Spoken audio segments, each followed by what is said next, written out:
Hello everyone, welcome back to my channel. In today's video, we are going to discuss about how to create a company in TelePrime.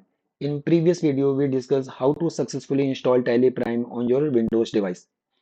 So, कई सारे बच्चों की मुझे request आई थी कि sir आप हिंदी में ही लेक्चर लीजिए, तो इसीलिए I will continue in Hindi in this video. एक बार जब आप टैली प्राइम को इंस्टॉल कर लोगे अपने सिस्टम पे, तो एक शॉर्टकट आइकन आपके डेस्कटॉप पे कुछ इस तरीके से अपीयर हो जाएगा. तो अगर आपको टैली प्राइम सॉफ्टवेयर को लॉन्च करना है अपने स्क्रीन पे, तो आप इस शॉर्टकट आइकन पे डबल क्लिक करेंगे और it will take few second to launch the Tally Prime software. तो आफ्टर फ्यू सेकंड आपके सामने टैली प्राइम की स्क्रीन आ जाएगी और वहां पे आपको चार ऑप्शन मिलेंगे टैली में काम करने के लिए. The first option is continue in education mode. ये टैली सॉल्यूशन प्राइवेट लिमिटेड वालों ने ही हमें दिया हुआ है कि पहले आप टैली के बारे में सीख लीजिए फ्री ऑफ कॉस्ट, और फिर उसके बाद आप लाइसेंस फी की पेमेंट करके लाइसेंस लेकर आप बाकी के तीन ऑप्शन को यूज कर सकते हैं. लेकिन before starting the tally in continue in education mode, हमें एक चीज का ध्यान रखना है कि यहाँ पे कुछ लिमिटेशंस होती है. जैसे कि हमें डेट सारी की सारी अवेलेबल नहीं होती है प्रोवाइड करने के लिए. कि for example in the month of January we are allowed to select only three dates. The date will be 1st January, 2nd January, and 31st January. And for the month of February, we are given only two dates. The first one is 1st February and the second one is 2nd February. Because 31st का month February में नहीं होता है, तो इसीलिए उसमें 31st वाला option भी चला जाता है. And same goes for all the months. तो जिस भी मंथ में 31st होगा वहां पे तीन ऑप्शन होंगे हमारे पास, 1st, 2nd एंड 31st. और जिस भी मंथ में 31st नहीं आता है वहां पे हमारे पास सिर्फ दो ही ऑप्शन बचेंगे, that will be 1st and 2nd of the month. तो हम यहाँ पे कंटिन्यू एजुकेशन मोड करेंगे. हम अपने माउस या ट्रैक पैड से भी इसको सिलेक्ट कर सकते हैं, लेकिन हम टैली में अपने माउस या ट्रैक पैड का यूज नहीं करेंगे. We will use arrow keys जो हमारे कीबोर्ड में left right up and down form में होती है. तो हम उस की का यूज करेंगे किसी भी ऑप्शन को सिलेक्ट करने के लिए. जो भी ऑप्शन आपको सिलेक्ट होगा वो येलो कलर में मार्क हो जाएगा. अब उस ऑप्शन को कंफर्म करने के लिए we will press the key which is known as enter. तो आप इंटर की का यूज करोगे उस ऑप्शन को कंफर्म करने के लिए. क्योंकि हमने टैली फर्स्ट टाइम इंस्टॉल किया हुआ है, तो आप जब भी ओपन करोगे आप यहाँ पे कंपनी के पेज पे आप लॉन्च हो जाओगे, या कंपनी के पेज पे आप सीधा सीधा वहां पे लैंड कर जाओगे. टैली को समझने के लिए हमें यह समझना पड़ेगा कि टैली में हमें दो एक्टिविटीज परफॉर्म करनी होती है. एक नॉन अकाउंटिंग एक्टिविटीज, दूसरी होती है अकाउंटिंग रिलेटेड एक्टिविटीज. हमारी जितनी भी नॉन अकाउंटिंग एक्टिविटीज होती है वो कंपनी के पेज पे होती है, और जितनी भी हमारी अकाउंटिंग से रिलेटेड एक्टिविटीज होती है वो हमारी दूसरी स्क्रीन पे होती है. उसके बारे में हम बाद में बात करेंगे. तो ये हमारी नॉन अकाउंटिंग एक्टिविटीज से रिलेटेड काम है. तो किसी भी कंपनी का हम बुक्स ऑफ रिकॉर्ड वहां पे या जर्नल एंट्री पास करने के लिए हमें सबसे पहले क्या मेंटेन करना होता है, हमें एक रजिस्टर मेंटेन करना होता है विच इज नोन है बुक्स ऑफ अकाउंट. तो बुक्स ऑफ अकाउंट हमें क्रिएट करना है. तो उसके पहले क्या, हम सबसे पहले क्या करेंगे, हम एक कंपनी को क्रिएट करेंगे. अब यहाँ पे जो कंपनी का वर्ड जो यूज हो रहा है वो क्या है, वो एक अम्ब्रेला टर्म की तरह है. तो कंपनी का मतलब यहाँ पे फर्म भी हो सकता है, हिंदू अनडिवाइडेड फैमिली भी हो सकता है, बॉडी ऑफ इंडिविजुअल भी हो सकता है, पार्टनरशिप फर्म भी हो सकती है, और किसी भी तरह का ज्वाइंट स्टॉक कंपनीज भी हो सकती है, चाहे वो पब्लिक हो चाहे प्राइवेट हो. तो किसी भी कंपनी को क्रिएट करने के लिए या किसी भी फर्म को क्रिएट करने के लिए हम सबसे पहले क्रिएट कंपनी का ऑप्शन सेलेक्ट करेंगे बाई यूजिंग अवर एरो की. तो हम क्रिएट कंपनी पे जाएंगे और यहाँ पे इंटर प्रेस करेंगे, जिससे कि उस ऑप्शन को हम कंफर्म करके उसके अंदर हम चले जाएंगे. और फिर यहाँ पे हमें कंपनी क्रिएशन का पेज अपीयर होता दिखेगा. यहाँ पे हमें कंपनी का नेम प्रोवाइड करना है. तो सपोज मेरी कंपनी का नेम है एक्स वाई जेड लिमिटेड. तो ये मेरी कंपनी का नेम हो गया. ये मैंने अपने रेफरेंस पॉइंट के लिए मैंने यहाँ पे नेम प्रोवाइड किया हुआ है. इट माइट बी पॉसिबल कि उस कंपनी का नेम ऑफिशियली कुछ अलग हो. For example X Y Z का नाम है यहाँ पे कल्याण प्राइवेट लिमिटेड. तो ये हम क्या करेंगे, हम इसको मेलिंग नेम में लिखेंगे. अब ये मेलिंग नेम में और कंपनी नेम में डिफरेंस क्या होता है कि जब भी हम किसी भी कंपनी या किसी भी फर्म का एनुअल रिपोर्ट या फाइनेंशियल रिपोर्ट जब जनरेट करेंगे, या फिर जनरेट मीन जब उसको हम एक्सपोर्ट करेंगे, तो जो एक वो प्रॉपर रिपोर्ट के फॉर्म में आएगा, तो वहां पर हमारे रेफरेंस नेम या कंपनी का नेम अपीयर ना होकर हमारा मेलिंग नेम वहां पे अपीयर होगा. तो that will be our official document. आप जब कोई भी इनवॉइस वहां पे क्रिएट करेंगे तो वो उस कंपनी के ऑफिशियल नेम से होगा, डेट मीन उसके मेलिंग नेम से वहां पे अपीयर होगा। तो इसीलिए मेलिंग नेम यहाँ पे इंपॉर्टेंट होता है। So the first option was company name, the second one is mailing name. अब मैं यहाँ पे मूवमेंट कैसे कर रहा हूँ, अप एंड डाउन। यहाँ पे हमें एरो की का यूज नहीं करना है, बल्कि हमें फॉरवर्ड मूवमेंट के लिए एंटर की का यूज करेंगे, और बैकवर्ड मूवमेंट के लिए हम बैक स्पेस का यूज करेंगे। अब डाउट ये है, आता है कई बच्चों को कि सर बैक स्पेस होता है यहाँ पे हमारा जो भी टेक्स्ट है वो इरेज होता है, बट टैली में ऐसा नहीं होता है।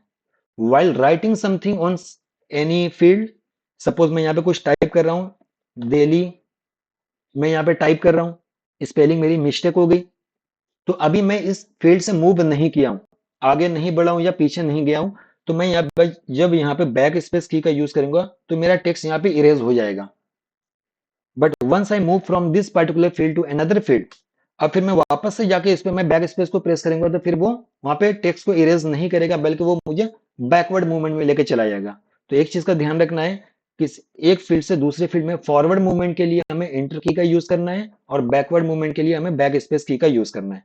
तो ये हमारा एड्रेस हो गया। आप चाहे तो फुल एड्रेस वहां पे प्रोवाइड कर सकते हैं, दैट इज नॉट कंपलसरी, लेकिन ये आपके ऑफिशियल डॉक्यूमेंट में अपीयर होगा, इस चीज का ध्यान रखना है।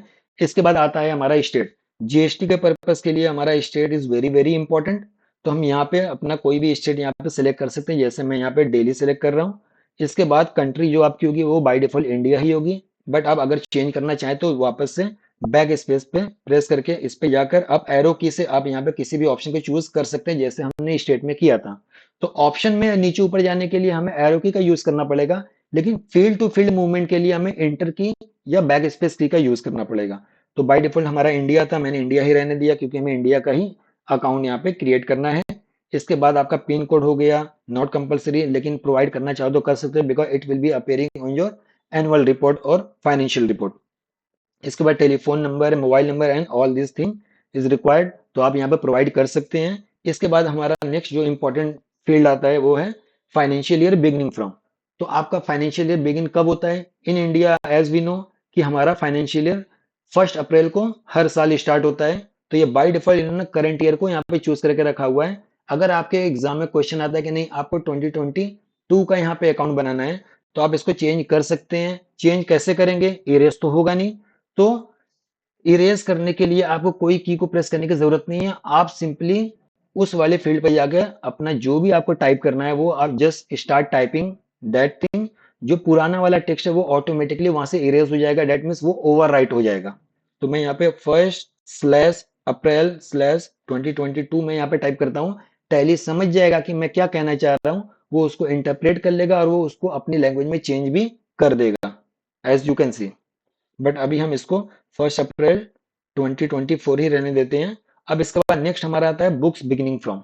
बुक्स बिगिनिंग फ्रॉम बेसिकली ये हमें पूछ रहा है कि आपका बिजनेस नया है या पुराना है।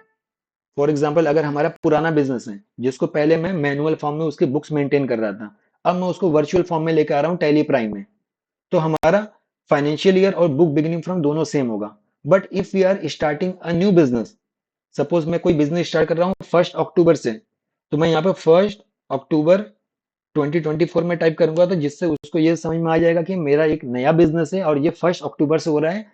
तो ये मुझे क्या हेल्प करेगा, मुझे हेल्प ये करेगा कि मुझे 1 अक्टूबर से पहले कोई भी एंट्री पास करना नहीं देगा, because my business was not in the existence before the 1 of October. लेकिन ऐसे क्वेश्चन एग्जाम में नहीं आते हैं, ध्यान रखना।